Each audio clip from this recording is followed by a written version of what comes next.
গোপালগঞ্জের সর্বশেষ খবর জানাতে সরকারি কলেজের সামনে আছেন রিপোর্টার জয়ন্ত শিরালী।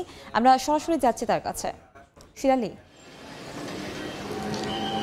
দ্বিতীয় দফার যে কারফিউ গোপালগঞ্জে চলছিল সেটি কিন্তু সকাল 11টা থেকে শিথিল হয়েছে। সেই 11টার পর থেকে কিন্তু গোপালগঞ্জের যে যান চলাচল এবং মানুষের যে স্বাভাবিক চলাচল সেটা আমরা দেখতে পাচ্ছি।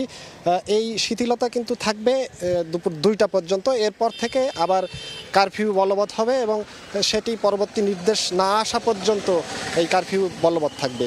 এছাড়া আরেকটু তথ্য জানিয়ে রাখি যে গোপালগঞ্জে এনসিপির যে কর্মসূচি ছিল সেই কর্মসূচিকে ঘিরে যে সহিংসতা, সেই সহিংসতার ঘটনায় সন্ত্রাস বিরোধী আইনে একটি মামলা হয়েছে, যে মামলায় 75 জনের নাম উল্লেখ সহ 400 জনের বিরুদ্ধে মামলা হয়েছে সেই মামলাটি কিন্তু নিশ্চিত হয়েছি আমরা কিছুক্ষণ আগে।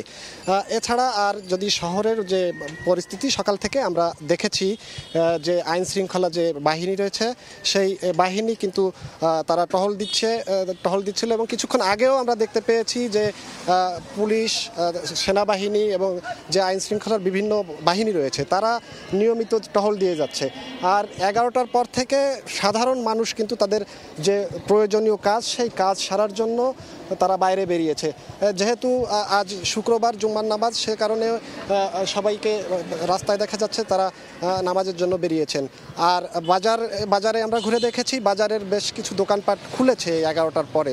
যেহেতু কারফিউ শিথিল সেহেতু তারা খুলেছে। গত 2 দিন কারফিউ চলছিল, মানুষজন ঘর থেকে বেরোতে পারছিলেন না, তো এই সুযোগে তারা কিন্তু ঘর থেকে বেরিয়েছেন এবং তাদের প্রয়োজনীয় কাজ সারছেন।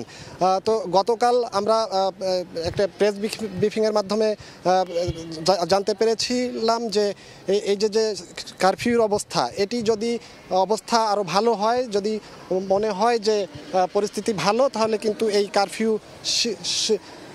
কারফিউ কিন্তু শিথিল হবে সেটাই কিন্তু আমাদেরকে জানিয়েছিলেন। তো এই ছিল গোপালগঞ্জে কারফিউর সর্বশেষ অবস্থা। কারফিউ পরিস্থিতির খবর জানতে আমরা সরাসরি যুক্ত ছিলাম গোপালগঞ্জ থেকে।